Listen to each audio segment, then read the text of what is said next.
Mina Təmizləmə Agentliyinin və Asan Könüllüləri Təşkilatının birgə təşkilatçılığı ilə Zəfərdən Təhlükəsiz Qayıdışa adlı tədbir keçirilib. Məqsəd işğaldan azad edilən ərazilərdə mina və partlamamış hərbi sursatların yaratdığı təhlükələr barədə ictimai maarifləndirməni gücləndirmək, həmçinin təhlükəsiz qayıdış prosesinə könüllülərin və gənclərin dəstəyini təşviq etmək olub. Zəfər gününün 5-ci ildönümü ərəfəsində və tərəflər arasında birgə reallaşdırılan Minadan Azad Torpaq aksiyası çərçivəsində baş tutan tədbirdə ANAM əməkdaşları və Asan Könüllüləri iştirak ediblər. Tədbirdə könüllülərə agentliyin fəaliyyət istiqamətləri, mina təmizləmənin 7 qızıl qaydası, eləcə də mina və partlayıcı sursatların təhlükə anında davranış qaydaları barədə məlumat verilib.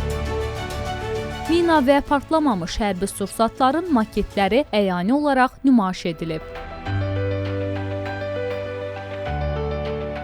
Tədbirin davamında ANAMA tərəfindən hazırlanan Təmiz Torpaq, Təhlükəsiz Həyat adlı video çarx nümayiş olunub. Könüllüləri maraqlandıran suallar cavablandırılıb və fikir mübadiləsi aparılıb. Sonda tədbir iştirakçıları təhlükəsiz davranış qaydaları üzrə maarifləndirici materiallarla tanış olub və birgə xatirə fotosu çəkdirib.